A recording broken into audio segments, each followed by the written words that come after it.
Salve, salve, galera! Vamos trazer todas as informações do Flamengo que, enfim, iniciou a sua temporada com a equipe principal com esse amistoso diante do São Paulo nos Estados Unidos. 0-0, mas o que fica é que, de fato, a equipe precisa melhorar bastante o condicionamento físico. Felipe Luiz fez algumas modificações e testes neste jogo, tanto é que a mídia vem criticando o treinador por ter feito testes que de fato não vão ser utilizados na temporada, como por exemplo, Alcaraz de falso 9. Zinho mandou a real e deu a sua opinião acerca desse assunto. Tem também informações atualizadas sobre o mercado da bola. Danilo disse sim ao Flamengo e agora faz com que a Juventus tenha um acordo e ele fique livre no mercado para assinar com o time carioca. Informações sobre Jorginho, será que vem, será que não vem? Enfim, tudo sobre o nosso Mengão iremos acompanhar aqui em nosso canal. Link da ESPN Brasil ficará na descrição como forma de créditos. Agora, tudo sobre o Flamengo. O Juninho tá chegando, o Tetra, mas tem também o Luiz Araújo, que deu uma declaração recente dizendo que não tá 100% fisicamente. Tem o Arrascaeta em recuperação. Acho que o Flamengo tem algumas questões físicas herdadas ainda do ano passado para trabalhar. E por isso, Zinho, é que eu entendo os testes do Felipe. Como é um jogo amistoso, ele muda ali o esquema tático do Flamengo e em cima dessas faltas, dessas ausências, eu consigo entender uma mudança tão brusca em relação ao que a gente viu encaixar no ano passado, Zinho. O que você achou?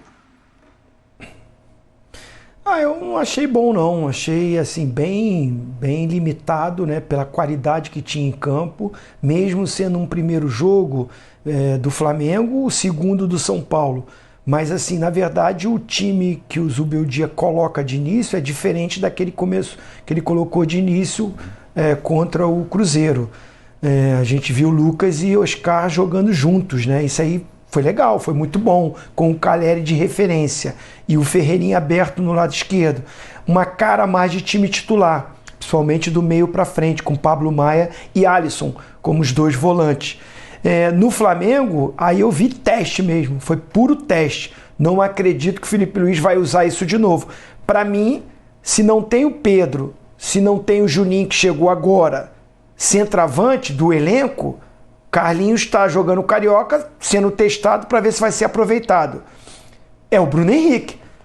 Me surtiu para mim foi um pouco de surpresa ver o Bruno Henrique pelo lado esquerdo aberto, ver o Gerson pelo lado direito, e aí quem jogou de segundo volante ali perto do Eric Pulgar foi o De La Cruz, e o garoto, o Matheus Gonçalves, que joga aberto pelo lado direito, ele fazendo esse meia centralizado, jogando perto ali do Alcaraz. Os dois, revezando ali, mais ou menos 4-2-4, vamos dizer assim. Eu particularmente não gostei, não achei que surtiu muito efeito. É muito talento, tem muita qualidade, então individualmente cria algumas situações. O Wesley, novamente, é a grande opção, pelo lado direito, o lateral direito que ataca, que chega na frente, ainda mais sendo o Gerson jogando pelo lado direito.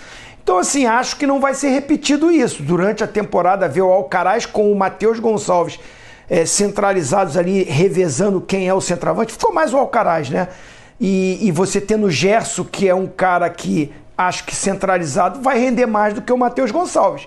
Eu prefiro o Gerson por dentro e o Matheus aberto na direita. Mas o Felipe Luiz tem que fazer teste. E aonde ele vai fazer? Num jogo desse. Viajou para os Estados Unidos, ficou treinando lá para fazer um jogo, voltar. Acho que ele já pode pensar se de repente não utiliza alguns desses jogadores no jogo contra o Bangu. O Flamengo só tem um ponto no campeonato o Bangu carioca. Também só tem um. Um ponto, os dois ali, o último com o penúltimo. Você passar mais uma rodada sem pontuar pode fazer, pode causar prejuízo para o futuro. Por mais que o time titular vai voltar e deve emendar resultado, mas a gente já está discutindo isso, Vão ter clássicos, vão ter compromissos complicados. Você vê que a programação seria estrear o time principal no Maracanã contra o Volta Redonda, que é um time arrumadinho. Então, assim, é uma coisa do Felipe Luiz ver quem está bem fisicamente, poder jogar, vencer. O Campeonato Carioca, assim, eu acho que isso nunca aconteceu. Presidente, você que é bom nisso. Ontem eu falei no Sport Center com a Dani, a gente estava lá juntos, né, no programa. Corujão. 3 rodadas no Corujão. 3 rodadas, presidente, para passar para você. Sim. Só teve uma vitória de time grande, que foi do Botafogo, em 3 rodadas. O campeonato já começou, né, com um recorde enorme, né, há 50 anos que os 4, né? Não venciam na primeira rodada. Na primeira rodada. Então, é um risco. Com os times que estão jogando, é um risco. E mesmo quem está pondo um pouco mais de jogadores, tipo o Vasco também, não está lá essas coisas ainda, né? O Vasco também empatou ontem, né? É. Não, ninguém tem 2 vitórias. Eu brinquei com o Zinho ontem, eu li a tabela, né? Falei, vou ler a tabela do Campeonato Carioca. Bangu, Flamengo, Fluminense, Vasco e Botafogo. Só que é de baixo para cima, né? Os 4 grandes estão lá embaixo. E mesmo o Fluminense... Na verdade, só o Botafogo tem uma vitória, gente. Não, então, mas ninguém tem 2, é isso. O Botafogo tem uma vitória e depois ninguém tem vitória. É isso porque mesmo. na primeira rodada ninguém Vasco ganhou, tem né? 3 empates. Mas é isso que pode anos que não atrapalhar, acontecia. que o Zinho está falando o seguinte, acontecia. o que a gente falava na semana passada, isso pode atrapalhar a classificação dos grandes, entre os primeiros colocados na disputa da fase final. Mas eu acho difícil, Pascoal, que o Flamengo tempo, ouça o Zinho e coloque o time principal para jogar contra o Bangu, porque o jogo é mando do Bangu, mas o Bangu vendeu esse mando e também vai ser no Maranhão. Então eu não acredito que o time que está voltando dos Estados Unidos, Pascoalzinho, ele vá viajar para o Maranhão para disputar essa partida. São Luís, aliás, o estádio ontem estava vazio também, né? Só aquela uma faixa central ali estava ocupada e eu acho isso absurdamente lamentável, né? Para o Flamengo, inclusive para a torcida do Flamengo, porque eu já disse aqui, esse time que está jogando o Campeonato Carioca, eu tenho dificuldade de reconhecê-lo como Flamengo. Tenho muita dificuldade de reconhecê-lo como Flamengo. Mas são os jogadores do Flamengo, é a camisa do Flamengo. Então, porque... Eu não sei se isso é certo, se isso é errado, se o presidente do Flamengo não herdou isso do antigo presidente, que vendeu a pré-temporada para ser nos Estados Unidos. Eu não sei qual é a planificação que ele queria fazer, mas não foi feita. Eu acho tudo isso muito estranho, tanto para o São Paulo quanto para o Flamengo. O São Paulo teve que mandar metade do time e daqui a pouco vai jogar contra o Botafogo. Teve que mandar uma parte do time. E aí, sabe... E aí você vai olhar assim, mas valeu a pena? Valeu para internacionalizar a marca. Eu acho que tem um outro ponto, Mauro, para te passar também. Eu acho que tem uma outra questão que é o seguinte. A temporada ela começou muito cedo. Sim. Você não tem uma explicação plausível para, se esses jogadores estiverem no Brasil, não começarem na primeira rodada do campeonato estadual, né? E o do Rio de Janeiro foi no dia 11 de janeiro. Então, quando você tira esses jogadores, você ganha um tempo de preparação. Com o motivo que for. Não, se você começou a se preparar dia 5 ou 6, você não tem obrigação de no dia 11, 12 colocar o time para jogar, não. Mas se tivesse todo mundo no Brasil, você acha que a torcida não ia cobrar? No ano passado não foi que o Gabigol até começou estava lá antes também, dos estava nos outros Estados e tal, Unidos. deveria, e pôs outros. Não é porque está lá. Quem está aqui também não está colocando. O Vasco viajou, o Fluminense viajou. Não sei, cara, o cara não quer colocar, não deu tempo, não vai arrebentar os caras com 5 dias, está todo mundo falando. Ontem o Corinthians falou, olha, eu tive 8 treinos, agora já são 10, eu vou pôr metade, depois eu ponho outra metade. Então, assim, começou muito cedo, começou dia 11, entendeu? Não sei como vai ser pro ano que vem, gente, estou dizendo de novo. Para todo mundo, não é só pro Botafogo, que começou depois e tal, porque estava lá em Mundial e etc. Para todo mundo, o Campeonato Brasileiro acaba 21 de dezembro. Então, não dá para começar o ano que vem pensando em todo mundo estar de volta. Cadê os 30 dias de férias?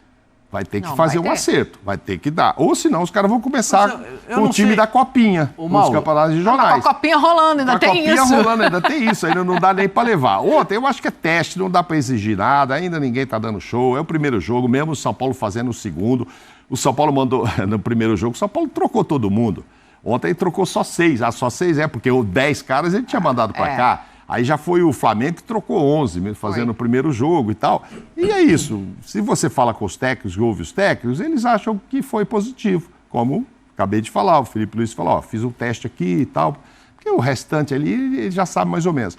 Por exemplo, no São Paulo, a gente teve a primeira vez o Lucas com o Oscar. Eu acho que o Oscar não foi tão bem e não se aproximou muito do Lucas, esperava mais os dois ali. No jogo anterior, que o Lucas jogou um tempo e o Oscar outro, o Oscar jogou melhor, mas muito da ponta esquerda. Sim.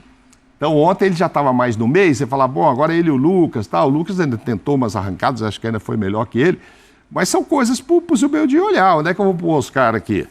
Vou deixar ele aberto, né, lá na esquerda. Luciano no banco, né? Luciano. Eu quero falar de São Paulo. Deixa eu só fazer o seguinte, já que você citou os treinadores. Vamos ouvir, claro. Porque eu acho importante também a gente entender o que passa na cabeça deles para fazer essas escolhas e, obviamente, acordam com a diretoria como vai ser o início de temporada. Então, tanto o Felipe quanto o Zubeldia, eles tendem a olhar como teste e ver um lado positivo desse amistoso 0-0. Imagino. Esses primeiros 8 dias de treino que a gente teve, ou 8 sessões de treino que a gente teve, obviamente que as pré-temporadas duram mais, não acabou ainda a pré-temporada pra gente. Os jogadores não estão na plena forma física, ainda não estão preparados para jogar 90 minutos, obviamente. Mas foi muito boa. Eu acredito muito que juntar o grupo, fechar eles no lugar mais isolado, criam-se relações novas, relações socioafetivas. Dentro do campo eles vão se conhecendo mais e eu estou muito feliz pela oportunidade que a gente teve de vir aqui e usar toda essa estrutura, né, que os Estados Unidos nos proporcionou. A gente pôde fazer esse teste realmente para nos guiar aonde a gente tem que atacar as nossas deficiências e continuar explorando nossas fortalezas, né? Então, esse é o balanço. Ainda temos aí pelo menos, acho que são 2 semanas até a final. Então mais a semana que vem ainda para usar como pré-temporada para chegar na final o melhor possível fisicamente. Simples, né? O Arrascaeta não poderia jogar. Não pode jogar. Ele vem de uma cirurgia, ainda está evoluindo e está recuperando sua forma física. Com isso falta um jogador de ataque no nosso elenco e aí eu aproveitei para fazer alguns testes. Aproveitei para testar o Alcaraz de atacante, que coisa que ele já fez em outros clubes e não tinha feito comigo. No, a ver, lo más importante acá, repito lo mismo que dije en la conferencia pasada, para mí lo más importante es que el equipo vaya tomando forma, que los jugadores vayan buscando sociedad, que vayamos corriendo mejor la cancha, que vayamos mostrando ganas y que no se nos lesionen jugadores, que es lo más importante en esta etapa. Que podamos trabajar intenso, que puedan conocerse y usar todos estos 2 meses de preparación y competencia en el Paulista con distintas alternativas. Realmente era lo que necesitábamos nosotros para poder darle un poquito más de forma a lo que aconteció el año pasado. Entonces, que Oscar pueda jugar centralizado es una manera, porque él ha jugado mucho ahí, sobre todo el último año, y que después Oscar pueda jugar en un costado también es bueno porque te permite jugar con otro tipo de jugadores. Es decir, en el segundo tiempo Oscar arrancó por derecha, cuando yo vi que el lateral izquierdo lo podía hacer retroceder mucho, lo cambiamos para izquierda, y entonces Oscar por izquierda, si lo dejaba 5 o 10 minutos más, seguramente teníamos 2 o 3 situaciones de gol, porque encuentra fácil a los atacantes. Tá aí, ó, Ozinho, o Mauro já começou a falar um pouquinho aqui de Oscar e Lucas juntos, né, pensando no outro lado, mas eu achei importante a gente entender como é que funcionou a cabeça dos treinadores para essa partida. Quero te ouvir também sobre um pouquinho do São Paulo, todos vocês, claro, mas vou começar aí no camarote, Tetra. Então, eu assim, vi bem o que ele quis fazer, o Zubeldia. Se ele tem o Ferreirinha aberto pelo lado esquerdo, a característica do Ferreirinha é essa, né? É a velocidade, o drible, 1 contra 1. E o Lucas utiliza mais o lado direito, era normal o Oscar ficar como, ele fala Oscar, né? Centralizado, ali próximo do Caleri. Mas o que me chamou a atenção é que eu não vi ele muito lá perto do atacante. Então é isso aí, galera. Link do canal da ESPN Brasil na descrição como forma de créditos. Vamos falar um pouco aí sobre o amistoso entre Flamengo e São Paulo que aconteceu neste domingo, né? O nosso Mengão teve o seu primeiro confronto na temporada, por mais que tenha sido amistoso, entre aspas, porque foi um jogo muito pegado. Tanto o Flamengo como o São Paulo tentaram de todas as formas furar os seus bloqueios, mas não conseguiram, então a partida terminou empatada em 0-0, né? Foi uma partida muito pegada, nem o Flamengo e nem o São Paulo conseguiram repetir as atuações da última temporada, até porque estão iniciando agora, né, com suas equipes principais, então leva um certo tempo para que esses times estejam 100% e que a equipe fique 100% apta para um jogo oficial. O Flamengo fez algumas modificações, principalmente no segundo tempo. Arrascaeta, que ainda não tem condições físicas, passou por cirurgia e ainda se recupera de uma lesão. Agora vai demorar um pouco, né? O Flamengo fica tentando ver quem será o substituto dele nesse momento. O Alcaraz foi testado de falso 9, não deu certo. Penso eu que o atacante nesse momento, antes que Juninho esteja disponível, vai ser Bruno Henrique. Ele já fez essa posição. É um jogador que é bastante identificado com o Flamengo, então não tem para que inventar. Bruno Henrique, nesse momento, é o jogador mais apto a fazer essa função de 9, antes que Juninho esteja disponível no momento. Depois vai ter a volta de Pedro, enfim. Luiz Araújo, que também jogou contra o São Paulo, afirmou que não está 100% ainda depois da cirurgia. Então são muitas incógnitas nesse Flamengo de 2025. É o início, não tem como criticar, e o nosso Mengão visa fazer uma temporada melhor do que fez em 2024. E sobre o mercado da bola, Danilo escolheu o Flamengo, isso mesmo. O lateral direito, que também atua na zaga, tem praticamente acertado a sua vinda para o clube carioca, dependendo apenas dessa rescisão amigável que o jogador tenta fazer com a Juventus na Itália. Danilo escolhe o Flamengo e negocia rescisão com a Juventus. Jogador decide voltar ao futebol brasileiro após 13 anos. De saída da Juventus, Danilo definiu seu futuro e escolheu o Flamengo como próximo clube da carreira. O zagueiro de 33 anos decidiu voltar ao futebol brasileiro para defender o manto sagrado.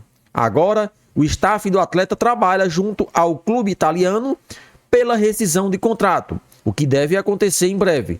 A informação é da jornalista Raíssa Simplício, do site Goal. Danilo ficou balançado com a procura do Flamengo, até porque o jogador já declarou que sua família é toda flamenguista e tem o sonho de atuar no clube. Além disso, o treinador Felipe Luiz, ex-companheiro de seleção brasileira, e o lateral esquerdo Alexandro, amigo de longa data, tiveram um papel importante nas conversas para convencer o defensor. Como nós mencionamos aqui, ele tanto atua de lateral direito como também de zagueiro, que é a sua posição que ele mais tem jogado nessa última temporada. O brasileiro tinha propostas do Napoli para seguir no futebol italiano e do Santos para retornar ao clube de formação. No entanto, optou pelo clube rubro-negro. A diretoria carioca está próxima de acertar a prioridade desta janela de transferência, que é o reforço para a zaga. Danilo volta ao futebol brasileiro após longo período na Europa, com passagens por Porto, City, Real Madrid e Juventus. O atleta deixou o Santos para explorar o mundo em 2012, ou seja, retorna após 13 anos. Então, Danilo, próximo de fechar a sua vinda aí para o futebol brasileiro, defendendo as cores do nosso Mengão. Na sua opinião, é um bom reforço? Chega, participa e deixa a sua opinião nos comentários.